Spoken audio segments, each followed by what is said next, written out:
especially if you're strength training. Yeah. So if you're just doing flexibility training and not strength training, not worried about it being that stable under load, then potentially not. Yeah.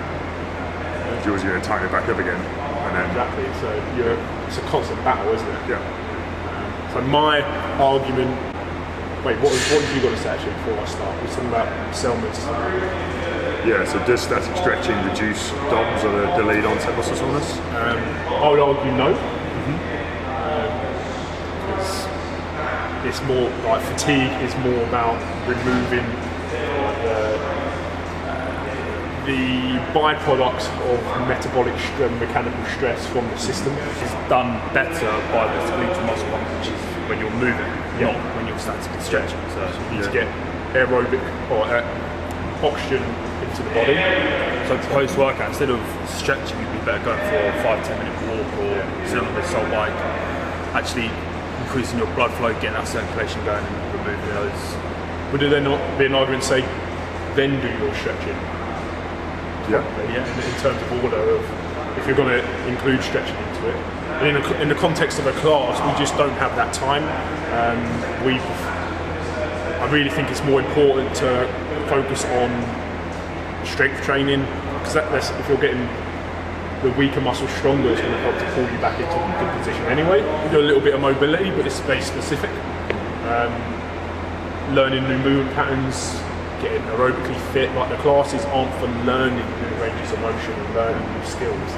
They're for demonstrating or improving the fitness that you already have.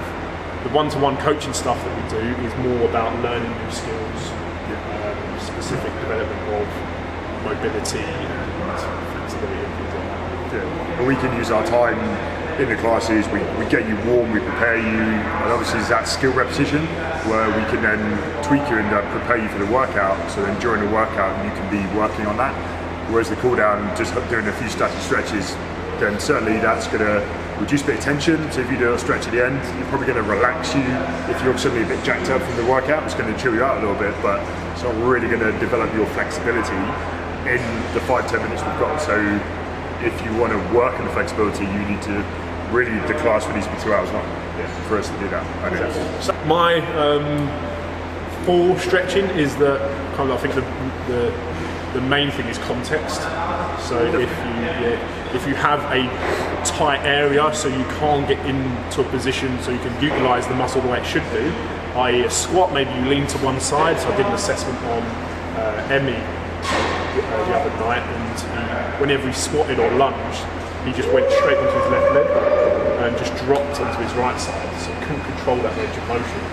After a posterior hip stretch, so a glute stretch, we then retested his lunge and his ability to control that position improved, so he could get into the muscle so it can stretch or load to exploding.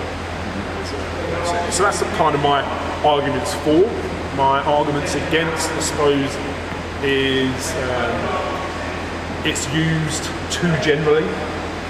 I'm just going to stretch for the sake of stretching after a workout because I think I need to stretch. So there may be a lack of education around stretching. Yeah, so if you're one of the guys like Sam or Selma who you can drop into that overhead squat, and like Sam in like a really annoying perfect overhead squat position, you don't need to stretch because you've got the range. So there's no benefit. Whereas if you're me and you're getting 3 inches down, then I'm lacking the range. So I probably would need to develop my flexibility more than say you would or some of the guys who've got flexibility. Then there's that argument, it's like, are you actually going to be able to because of the environment you're in? But there's an argument, when you stretch, you're lengthening the muscle, right? Yep. To get into a certain position, you need joint mobility, they're different things. Are we lengthening the muscle or are we just stretching it? Is it actually physiologically changing? As soon as you come out of that stretch, back down.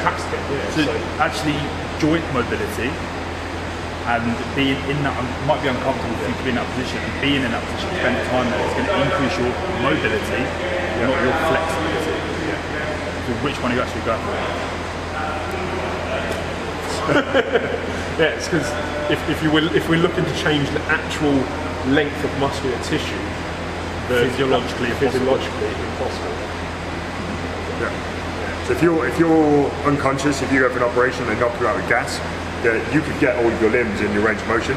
So the generally they'll do still, if you speak to a doctor, if they knock you unconscious, you can get into those positions. And then when you wake up, all of a sudden your nervous system said, no, I've turned different. When I had my knee surgery, after it, my hip was in pieces. Yeah. Like, it was so sore. And I asked the nurse why, and they were like, oh, they have to take you to really extreme ranges of motion to test your knee. I was like, okay, that makes sense.